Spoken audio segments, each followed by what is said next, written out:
Hammaga assalomu alaykum do'stlar. Ko'rib turganingiz hozir Lip Motors bo'ladi. Hop, Lip Motors'imizda bo'layotgan muammolari. Hop, mashinamizda ограничение tushib qo'yapti. Mashinamiz xullas benzinga yurmayapti. Sabablaridan biri chatoq benzin quyilgan akamizda, plus chatoq benzinning hisobiga mashinamiz qaltirab yurgan, akalarimiz baribir bosib yurisher ekan.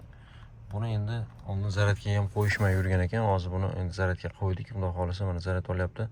Elektrda yurishi zo'r, hech qanaqa muammolari yo'q. Hozircha faqatgina bo'layotgan muammosi mana benzinning hisobiga charillab qolib, boshqa benzin to'kib tashab, hozir svichalarni ham urib tashlagan ekan. Svichalarni ham yangi qo'ygan holatimizda ham shu holat bo'lyapti va antifrizimiz bizda kamayib ketgan.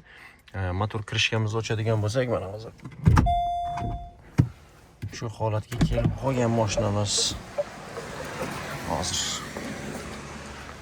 bunda imkon darajasida tavsiya qilardik endi mana imkon darajasida ehtiyot bo'lishini tavsiya qilardik. Mana krishkasini ochamiz, yog' krishkasini. Yog'i ham dalivga qilishgan ekan o'zlari mana. Imkon darajasida akalar mana shu holatga kelib qolmaslik uchun imkon darajasida motorini ehtiyot qilasizlar.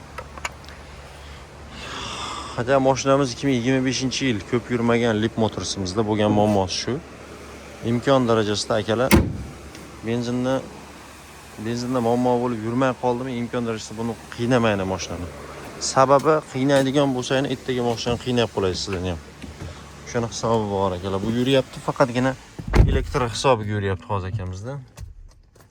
Mana endi o'zimizda mana tepadan tushirganimizda mana elektr hisobiga dvijok, to'ka benzinni o'zini tanlagan taqdirimizda benzinda mana dvigatelimiz yuryapti-da.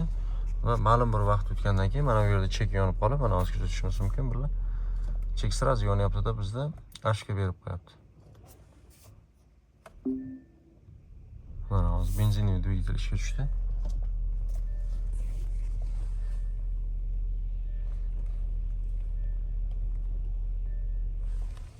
Ha, benzinli dvigatel ishga tushib, sразу o'chib qo'yapti-da, elektrga o'tib qo'yapti bizda. Ko'p yurib tura olmayapti bizda motorimiz.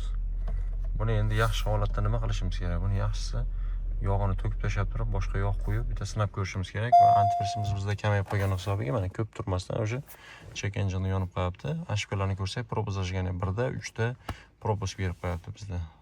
Bizda o'sha galovka prokatkamizni yo bo'lmasam Porsche'larimiz sindirgan bo'lishi mumkin. Endoskopda ko'rganimizda 2 bilan 3 da muammosi yo'q edi, lekin 1 bilan 4 da muammosi bor edi.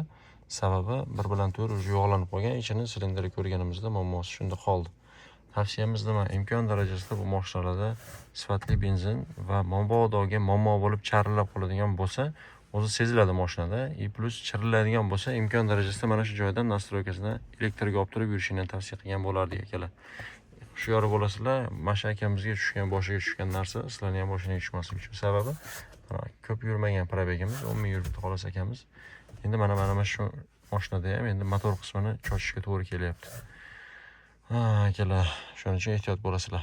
Xizmatlar bo'yicha bemalol o'zimizga murojaat qilaverasizlar. Diagnostika bo'yicha, boshqa turdagi xizmatlar bo'yicha bemalol o'zimiz ishlarini chiroyli qilib, sifatli bitirib berishga harakat qilamiz akalar. Aloqadamiz nasib, ehtiyot bo'lasizlar, hushyor bo'lasizlar yo'lda.